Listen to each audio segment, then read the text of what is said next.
Hello friends, welcome back to my channel Rainbow. और आज मैं 3 सफ़ेद बूस्टर खाद के बारे में बताऊंगी। आपका पौधा बहुत ही ज़्यादा फ्लावरिंग करना शुरू करेगा। अगर आपके पौधे में बिल्कुल भी कलियां नहीं बन रही हैं तो एक ऐसा चीज़ बताऊंगी जिससे प्लांट में बहुत जल्दी से कलियां बनना शुरू होगा। साथ ही साथ पौधे में अगर कीड़े मकोड़े फंगस लगे हैं तो वो भी चले जाएंगे। साथ ही मैं बताऊंगी प्लांट की अच्छी ग्रोथ रखने के लिए, प्लांट में अच्छे से अच्छा न्यूट्रिशन देने के लिए हम घरेलू तरीके से प्लांट को बहुत अच्छा हेल्दी न्यूट्रिशन दे सकते हैं। और जिससे प्लांट बहुत ज़्यादा घना बनेगा, बुशी बनेगा, ग्रोथ अच्छी बनेगी, कलियाँ अच्छे से बनेंगे। और इस तरह के जो होममेड खाद होते हैं मिट्टी को हमेशा उपजाऊ बनाते हैं। तो आपका कोई भी पौधा, जैसे छोटा सा पौधा है, आप देख सकते हैं इनमें भी कलियां बन रही हैं। और किस तरह मैं इनमें खाद डालती हूँ इस पर मैं हमेशा से वीडियो शेयर करती हूँ, तो मेरे चैनल से जुड़े रहिए। तो जो होममेड खाद मैं बताऊंगी, होममेड खाद के ऊपर मेरे चैनल पर आपको 295 से ज़्यादा वीडियोस मिल जाएंगी। तो आज भी मैं होममेड खाद ही बताऊंगी, ऑर्गेनिक खाद है ये।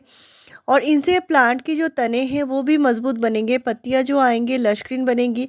साथ ही साथ प्लांट में जो न्यूट्रिशन की कमी हो रही है वो भी पूरा हो जाएगा। आपको बाज़ार से कुछ भी लाने की ज़रूरत नहीं है। और पौधे में इस तरह बार बार मुड़े सिकुड़े पत्ते आ रहे हैं तो पौधे में ऐसे बहुत सारे न्यूट्रिशन की कमी होने लगती है, तो वो भी पूरा हो जाएगा। साथ ही साथ पौधे के न्यूट्रिशन के साथ साथ पौधे की देखभाल भी ज़रूरी है। तो कीड़े मकोड़े फंगस बिल्कुल भी लगने नहीं देना है। तो इसी वीडियो में आपको सारा सोल्यूशन मिल जाएगा। और प्लांट में इस तरह कलियां तो बनती हैं लेकिन आकर गिर जाती है, तो वो कभी कभी न्यूट्रिशन की कमी की वजह से भी होती है। तो ये जो खाद बताऊंगी आप सभी पौधे में अभी डाल सकते हैं। और अभी विंटर टाइम है, तो विंटर टाइम में और कौन कौन से खाद आप मिट्टी में डाल सकते हैं या प्लांट के ऊपर स्प्रे कर सकते हैं, इस पर भी मैं बताऊंगी। तो पहला जो चीज़ मैं बताऊंगी ये बहुत ही कमाल की चीज़ है। इसमें इतने सारे न्यूट्रिशन होते हैं और हर एक पौधे में आप डाल सकते हैं, सिर्फ इंडोर प्लांट में नहीं देना है। यानी धूप के जितने सारे प्लांट हैं, फ्लावरिंग प्लांट है, फ्रूटिंग प्लांट है, वेजिटेबल प्लांट है, इनमें सभी में डाल सकते हैं। और इसका जो रिज़ल्ट है 100% है, बहुत ही ताकतवर खाद है। और इस पर मैंने पहले भी वीडियो शेयर करके रखी है। क्योंकि ये जो न्यूट्रिशन होता है हर एक पौधे की ज़रूरत होती है, लेकिन हम अक्सर इन पर ध्यान नहीं जाता और हम बाज़ार से महंगे खाद लाकर दे देते हैं। तो इस चीज़ को आपको फार्मेंट करके देना पड़ेगा। और यहाँ पे जो मैंने लिया है ये है चावल का माड़। और घर में जो हम चावल पकाते हैं तो माड़ को अक्सर फेंक दिया करते हैं, तो इनको आपको स्टोर करके रखना है। अगर आप ऐसे चावल बनाते हैं जैसे माड़ नहीं निकलती, तो आपको थोड़ा सा ज़्यादा करके पानी देना है। और जब अच्छे से उबाल आ जाए, थोड़ा सा पानी घना होने लगे, उस टाइम आपको निकाल लेनी है। तो आप देख सकते हैं थोड़ा सा राइस भी आ चुका है इसमें। और सिर्फ पानी का इस्तेमाल करना है, इनका इस्तेमाल नहीं करना है। आप छान लीजिए, लेकिन इसको डाइल्यूट करके इस्तेमाल करना है और साथ ही साथ जो है अच्छे से फर्मेंट करना है। तो मैंने 2 दिन पहले ही निकाला हुआ है और इसको 2 दिन के लिए मैंने ढक कर रख दिया था बाहर में। फ्रिज में नहीं रखना है और इसको ढककर रखना है। इसके बाद 2 दिन बाद ही इस्तेमाल करना है। तो अगर आपके यहाँ बहुत ज़्यादा ठंडी है तो आप 3 दिन बाद भी इस्तेमाल कर सकते हैं, बिल्कुल भी ये ख़राब नहीं होता। और अच्छे से फर्मेंट हो जाएगी तो पौधे बहुत अच्छे से ले पाएंगे। यानी इसमें जो सूक्ष्म जो जीवाणु बन जाएंगे तो वो पौधे के लिए और भी अमृत का काम करेगा। तो इस तरह के खाद मैं हमेशा से पौधे में डालती हूँ और विंटर टाइम ये बहुत बढ़िया टाइम है इस खाद को इस्तेमाल करने के लिए। तो आपका कोई भी फ्रूटिंग प्लांट हो, वेजिटेबल प्लांट हो, सभी पौधे में दीजिए, बहुत ही बढ़िया रिजल्ट मिलेगा। बहुत ही ज़्यादा ताकतवर खाद है। और इसको देने के लिए अगर आपने हाफ लीटर खाद निकाला हुआ है तो कम से कम 5 लीटर नॉर्मल पानी मिलाकर ही देना है। लेकिन पहले अच्छे से फार्मेंट कर लेनी है। और इसके बाद आप अपने सभी बड़े हो छोटे हो कोई भी फल वाला फूल वाला सभी पौधे में दे सकते हैं। नेक्स्ट और एक चीज़ है, ये बहुत ही कमाल की चीज़ है। और इसको देने का फ़ायदा ये है पौधे की जो तने हैं बहुत ज़्यादा मजबूत बनेंगे। अक्सर होता है पौधे के पत्ते जो हैं मुड़े सिकुड़े आना शुरू हो जाते हैं। या आपने कोई भी टमाटर का या मिर्च का पौधा लगाया होगा, उसके जो पौधे हैं वो अच्छे से ग्रोथ नहीं करते और इसका फ्रूटिंग भी अच्छे से नहीं होता। तो इसके लिए इस चीज़ का इस्तेमाल कर सकते हैं। और ये कैल्शियम का बहुत ही बढ़िया स्रोत है। तो ये है चूने का पाउडर। और ये बुझा हुआ चूना है, जो पाउडर मिलता है ये बुझा हुआ चूना होता है। तो कोई भी जो नर्सरी शॉप होते हैं उनमें मिल जाते हैं। और चूने का इस्तेमाल भी प्लांट में किया जाता है पौधे में कैल्शियम की कमी के लिए।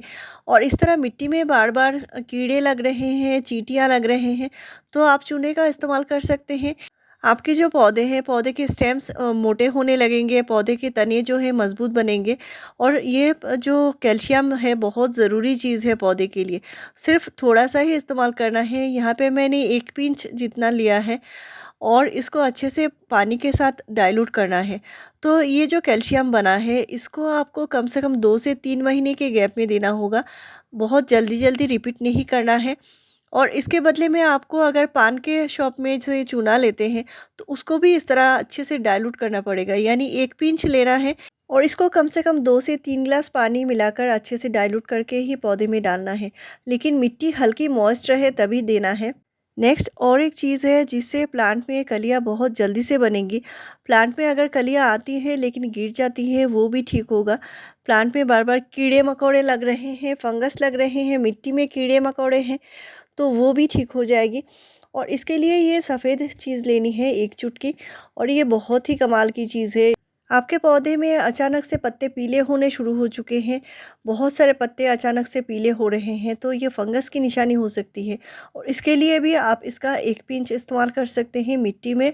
नहीं तो आप इस तरह पानी के साथ घोल कर भी दे सकते हैं।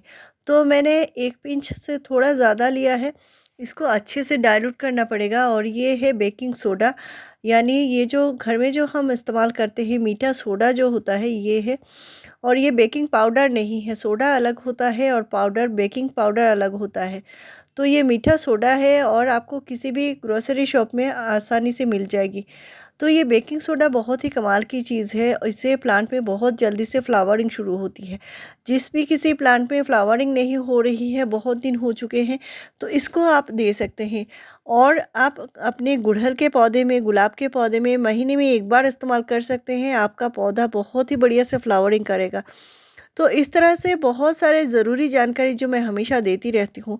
आपका कोई भी गुड़हल का पौधा हो, गुलाब का पौधा हो, इनको पूरे दिन के अभी धूप में रखिए। क्योंकि इस टाइम क्या होता है, धूप की जो गर्माहट है ये कम हो जाती है और बहुत धूप कम टाइम के लिए निकलती है। तो पौधे को जो ज़रूरत का जो खाना बनाना है उसके लिए पौधे को पूरे दिन के धूप में रखना पड़ेगा। और ये जो खाद मैंने बताई है, जो बेकिंग सोडा, इसको भी आपको मॉइस्ट मिट्टी में देना है, बिल्कुल सूखी मिट्टी में नहीं देना है। और इसको आपको बिल्कुल सुबह-सुबह देना है, दोपहर के धूप में नहीं देना है। गर्मी के टाइम आपको सावधानी से देनी है, जैसे गर्मी के टाइम आप शाम को ही दीजिए। इसको बहुत ज़्यादा एक साथ इस्तेमाल नहीं करना है और बार-बार इस्तेमाल नहीं करना है, महीने में सिर्फ़ 1 ही बार करना है। यानी 200 ml पानी में 1 पिंच देना है। और इसको आप पूरे प्लांट के ऊपर स्प्रे भी कर सकते हैं। प्लांट में मिलीबग लगे हैं या एफिड्स लगे हैं, माइट्स लगे हैं, तो इसके लिए प्लांट के ऊपर स्प्रे करना है। तो वीक में 1 बार आप प्लांट के ऊपर स्प्रे कर सकते हैं।